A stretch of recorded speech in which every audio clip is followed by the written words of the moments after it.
Hi viewers, welcome to our channel. Pallavi Prashanth morning నుంచి కూడా పరారీలో ఉన్నారన్న ఒక వార్త అయితే చాలా వైరల్ అయింది. ఆ తర్వాత ఆయనే ఒక వీడియో రిలీజ్ చేసి లేదు నేను మా ఇంటి దగ్గరే ఉన్నానని చెప్పారు. అయితే గత కొన్ని రోజుల నుంచి కూడా ఏదైతే బిగ్ బాస్ ఫైనల్ తర్వాత ఒక పెద్ద ఇష్యూ జరిగిందో ఆయన మీద అయితే కేసులు నమోదు చేశారు. అప్పటి నుంచి కూడా పోలీసులు అయితే వెతకడం మొదలుపెట్టారు. సో ఫైనల్గా ఇప్పుడైతే అరెస్ట్ చేసేసారు. మరి ఏం జరగబోతుంది? అలాగే నాగార్జున గారి మీద కూడా కేసు నమోదైంది కాబట్టి మరి బిగ్ బాస్ యాజమాన్యం ఏమైనా రంగంలోకి దిగుతుందా, వాళ్ళపై కూడా చర్యలు తీసుకోబోతుందా? సో ఇటువంటి అంశాల మీద డిస్కస్ చేయడానికి ప్రజెంట్ మనతో పాటు సీనియర్ జర్నలిస్ట్ జగదేవ్ గారు ఉన్నారు. వారిని అడిగి తెలుసుకుందాం. సార్ నమస్కారం. సార్ నమస్తే అండి. Sir, Prashanth Bigg Boss winner. మరి ఆ రోజు గెలిచిన తర్వాత ఎంత రచ్చ చేశారో మనందరికీ తెలిసిందే, వాళ్ళ అభిమానులు కానివ్వండి. సో దానిపైన ఆ ఇష్యూ పైన మరి కేసులు నమోదు చేశారు. ప్రశాంత్ పైన ఇద్దరు డ్రైవర్లను కూడా అరెస్ట్ చేశారు. సో ఇవాళ మరి పల్లవి ప్రశాంత్ని కూడా అదుపులోకి తీసుకున్నారు. మరి ఏంటి సార్ దీనిపైన మీ ఒపీనియన్ ఏంటి?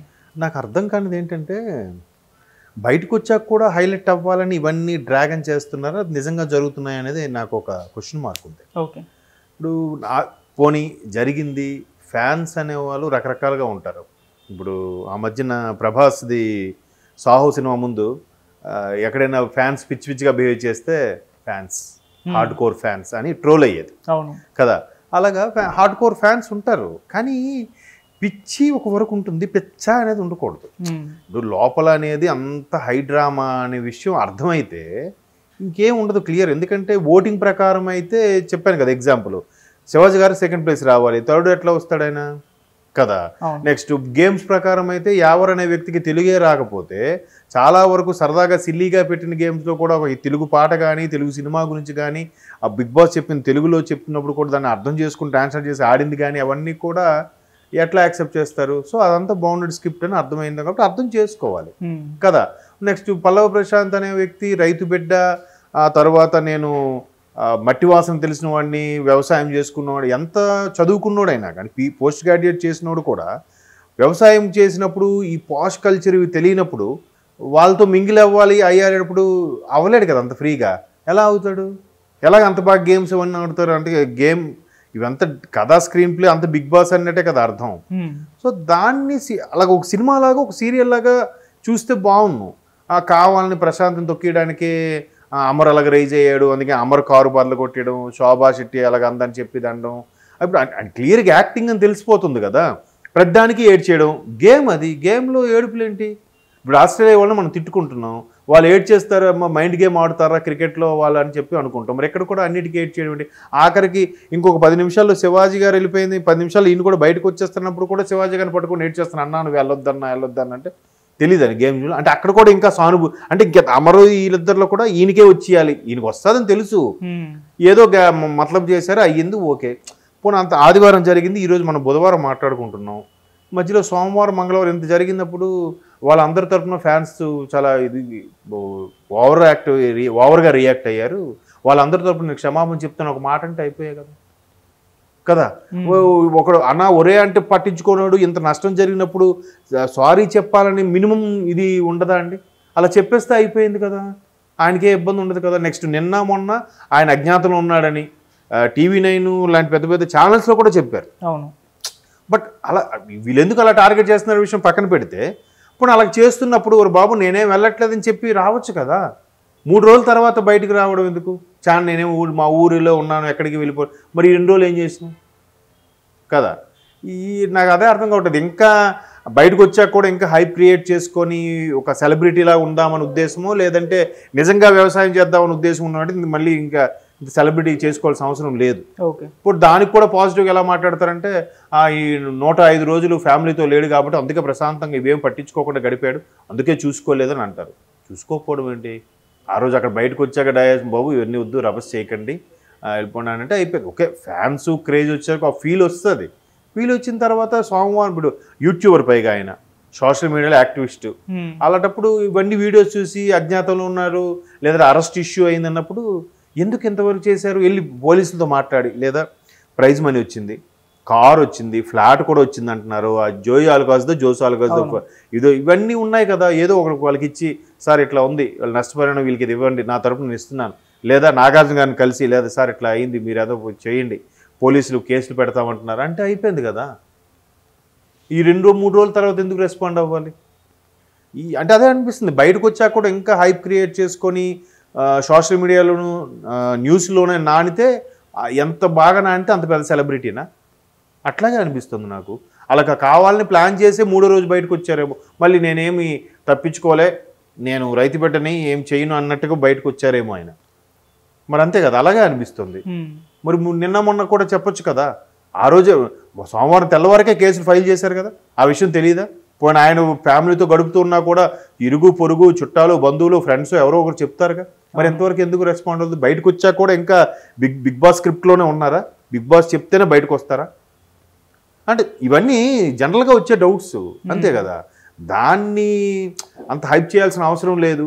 మీడియా వాళ్ళు కూడా పోనీ చేశారు, బాబు అదేం లేదు, నేను ఒక సామాన్య మనిషిని, ఒక సామాన్య రైతు బిడ్డని, ఏదో మీ అందరూ ఆదరమ్మాయిలతో గెలిచాను, బట్ నాకు అదేం లేదు, నా మీద కేసు ఫైల్ చేశారంట, నేను పోలీసులు సహకరిస్తాను, వీళ్ళు మాట్లాడతాను, అందరికీ క్షమాపణ చెప్తున్నాను, నా వల్ల కాకపోయినా నా వల్ల ఫ్యాన్స్ రియాక్ట్ అయ్యారు, నా ఫ్యాన్స్ రియాక్ట్ అని బయటకు వస్తుంది కాబట్టి వాళ్ళందరికీ అపవాదం రాకూడదు కాబట్టి నేను సారీ చెప్తున్నానంటే ఒక మాట అంటే అయిపోయి పోలీసులు సెటిల్మెంట్ చేసుకుంటే అయిపోలేదా? ఏ శిక్షకైనా కూడా మెజిస్ట్రేట్ కేసు ఫైల్ చేశారంటే మెజిస్ట్రేట్ ముందు కంపల్సరీగా హాజరుపరుస్తారు. అప్పుడు అయ్యా ఏంటంటే సార్ దానికి నాకు సంబంధం లేని బాధ్యుని కాదు, బట్ వాళ్ళందరికీ నేను పేరు నాకు క్షమాపణ చెప్పుకుంటున్నానంటే అయిపోయి ఎంతో ఫైన్ రాస్తారు, రాసి అయిపోయింది కదా. దానికి 3 రోజులు అజ్ఞాతలు ఉండి ఈ రోజు మళ్ళీ బయటకు వస్తే మళ్ళీ దీనికి కూడా అందుకు పోలీసులు ఇప్పుడు 2 రోజులు దొరకపోయినా 3వ రోజు కొద్దిగా సివియర్గా ఫీల్ అవుతారు, అంతే కదా. మీ ఇంటికి వచ్చినప్పుడు బాబు నీ మీద ఒక అలిగేషన్ ఉంది, స్టేషన్కి రావాలంటే పదండి సార్ వస్తానంటే ఏ ఇష్యూ ఉండదు.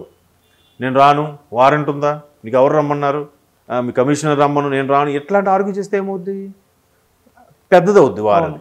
సో అట్లాగే జరిగి ఉండొచ్చు బేబీ, అందుకే వాళ్ళు ఇప్పుడు అరెస్ట్ చేశారేమో. ముందే రెస్పాండ్ అయిపోయి ఇట్లా అయిందంట కదా సార్, ఏంటి సార్ అని చెప్పి, లేదా ఇప్పుడు ఆల్రెడీ శివాజీ లాంటి వ్యక్తులతో పరిచయం అయింది, నాగార్జున గారు లాంటితో పరిచయం అయింది, వాళ్ళతో ఫోన్లో మాట్లాడి సార్ ఇట్లా అయిందంటే కొద్దిగా మీరే ఏదో కొద్దిగా చూడండి సార్ సొల్యూషన్ అని అంటే అయిపోయాయి కదా. ఇంతవరకు రాదు కదా అరెస్ట్ వరకు, ఎందుకు వచ్చింది అంటే బయటకు వచ్చాక కూడా బరాబర్ నేను ఎవరిని తలవంచను, నేను ఎవరికి సాయం అడగను అనుకుంటున్నారా? అలా అనుకోవద్దు, అంతవరకు వెళ్ళిపోవద్దు అప్పుడే. మరి అందుకే గొడవలో ప్రశాంత్ ఇన్వాల్వ్మెంట్ అంటే అతని వల్ల ఇదంతా జరిగిందని కూడా చెప్తున్నారు. ఎందుకంటే పోలీసులు పర్మిషన్ ఇవ్వాలి, ఇక్కడ చాలా పబ్లిక్ ఉన్నారు, డైరెక్ట్ గా అడిగారట, అయితే అయినా కూడా వినకుండా ర్యాలీ నిర్వహించారు, దానివల్ల ఇది అయింది. అందుకే 9 సెక్షన్ల కింద పల్లవి ప్రశాంత్ ఏవన్ ముద్దాయిగా కేసు పెట్టారు. సో దీనికి కారణం అతనే అని చెప్పి, అంటే బహుశా ఆయన బయటకు వచ్చిన బయట జనాలు కూడా బిగ్ బాస్ లా ఇంటి సభ్యుల్లాగా బిహేవ్ చేస్తారు, బొంగులే మనం నచ్చినట్టు కరుచుకోవచ్చు బరాబర్ అని ఒక పక్క భుజం ఎత్తుకొని మాట్లాడుకోవచ్చేమో అని అనుకుని ఉంటారు ఆయన. మనకు తెలియదు, మరి ఆయన్ని అడగాలి.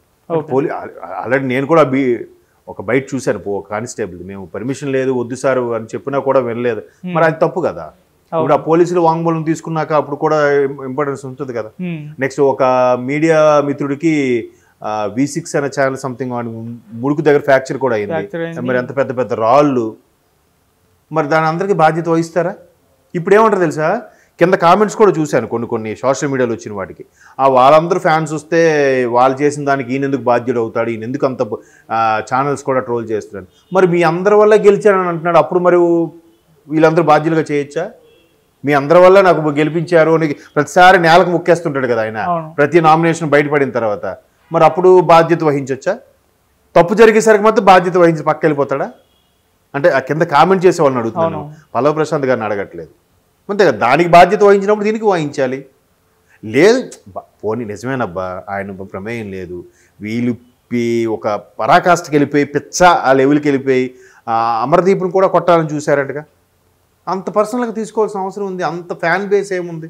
ఆ తర్వాత ఎవరు గుర్తుంటారు? ఇప్పుడు 7 సీజన్లు అయితే మొదటి సీజన్ నుంచి ఎవరెవరు విన్నర్ మీకు గుర్తుందా? విన్నర్లే గుర్తులేనప్పుడు లోపల అభ్యర్థులు ఏం గుర్తుంటారు, ఎవరెవరు ఏం గుర్తుంటుంది, దానికి ఫ్యాన్ బేస్ ఏంటి చెప్పండి? అంటే అన్నిది అంతగా రియాక్ట్ అయిపోయేసి అందుకే అంటానండి ప్రతిసారి కూడా మారాల్సింది ప్రజలు జనాలే, వీళ్ళే అంత ఇష్యూ చేస్తున్నారు.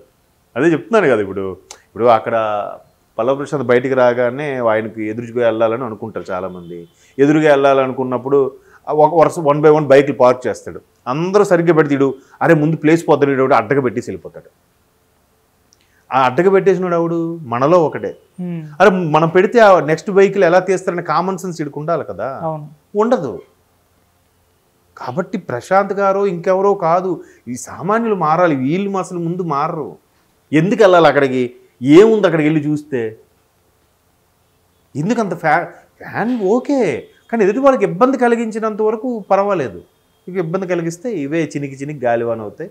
మేబీ నేను అనుకుంటున్నాను ఏమంటే 2 రోజులు కాముకుంటే 3వ రోజు బయటకు వస్తే మళ్ళీ మనం న్యూస్లో బాగా నానుతామని అనుకుంటున్నారేమో, దాన్ని ఇంకా హైప్ చేసుకోవచ్చు అనుకుంటున్నారేమో. సో అలా అనుకుంటే మాత్రం all the best to him. Okay sir, FIR నమోదు చేసిన తర్వాత దాన్ని బయట పబ్లిక్ డొమైన్లో పెట్టలేదని చెప్పేసి ప్రశాంత్ తరపున న్యాయవాది చెప్తున్నాడు. అంటే దాన్ని ఎఫ్ఐఆర్ని బయటకు రిలీజ్ చేయలేదు అని చెప్పేసి ప్రశాంత్ తరపున న్యాయవాది అడుగుతున్నారు. ఒకసారి ఎఫ్ఐఆర్ చూపించండి, దాని ప్రకారం మేము ప్రిపేర్ చేసుకుంటాం, ఎందుకు చూపించడం లేదని చెప్పేసి క్వశ్చన్ చేస్తున్నారు సార్. ఎఫ్ఐఆర్ ఎందుకు చూపిస్తారు? ఎందుకు చూపించాలి అసలు కదా? అక్కడ ఏ వ్యక్తి అయితే వచ్చారో ఆ ఫస్ట్ ఇన్ఫర్మేషన్ రిపోర్ట్ అనేది ఎవరు పడితే వాళ్ళకి ఎందుకు ఇచ్చేస్తారు? వాళ్ళు తర్వాత కేసు నమోదయ్యి ఎఫ్ఐఆర్ ఎవరైతే కేసు పెడతారో వాళ్ళకు ఒక కాపీ ఇస్తారు. ఎవరి మీద అయితే పెత్తబడిందో వాళ్ళు కూడా అడిగి రిక్వెస్ట్ చేసి, ఆ పర్సన్ అడిగి రిక్వెస్ట్ చేస్తే ఇస్తారు.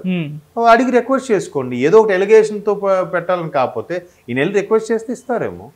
మీరు మీ లాయర్గా మీరు ఇస్తే మీరు ఆ పర్సన్ వస్తే ఇస్తామని అని ఉంటారు పోలీసులు, అంతే కదా. ముందు ఆయన దొరకట్లేదు కాబట్టి దొరికితే ఇస్తామని అని ఉంటారు.